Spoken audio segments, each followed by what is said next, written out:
Oussama est dans une grosse sauce béchamel. Franchement, vous avez vu, il a été condamné à 7 millions d'euros par la juridiction des îles Caïmans, ok?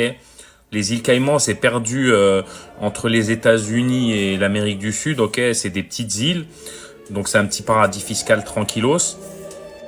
Ce qui me fait rire, moi, c'est les titres, vous voyez?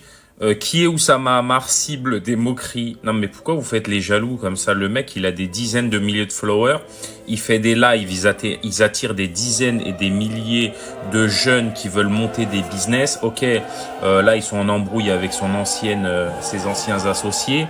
Mais au final, Oussama Ammar, c'est un mec, il a fait des choses, ok? Il a fait des choses et il continue de faire des choses. Aujourd'hui, il est à Dubaï avec Yomi Denzel, machin. Des fois, moi, je les écoute, honnêtement, c'est intéressant. C'est très, très intéressant ce qu'ils disent. C'est bon, bien sûr, l'histoire des Yakuza à Tokyo, etc. C'est quand même des histoires assez suspectes. Mais pour le reste, il motive des jeunes et ça, c'est louable. De base, on disait qu'il était accusé de détournement de 4 millions. Maintenant, on arrive à 7 millions. Le montant précis, 7 360 000. Ça devient du grand n'importe quoi. Et en plus de ça, c'est une juridiction des îles Caïmans. Comment ils vont réussir à faire appliquer cette décision?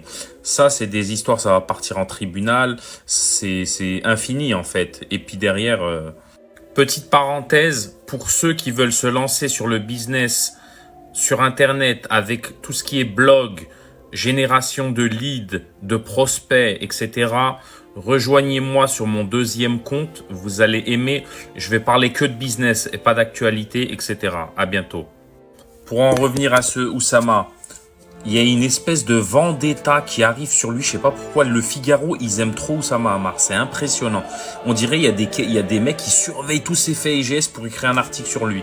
Et en fait, là, il a aussi l'histoire du domaine d'Ablon. Ok, c'est un truc un hôtel de luxe en Normandie. Ils veulent le détruire, mais on vit où, franchement?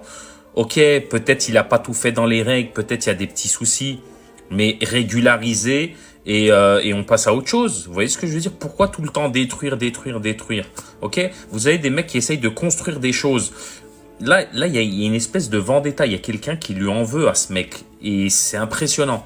Je peux vous dire, si Oussama Ammar, il était propriétaire de BFM TV, ou s'il était propriétaire de CNews, croyez-moi, il y a personne qui l'emmerderait. Croyez-moi. C'est que le problème, Oussama Ammar, il n'a pas assez de puissance médiatique et il n'arrive pas à se défendre d'un point de vue médiatique. Donc voilà, il se fait que attaquer.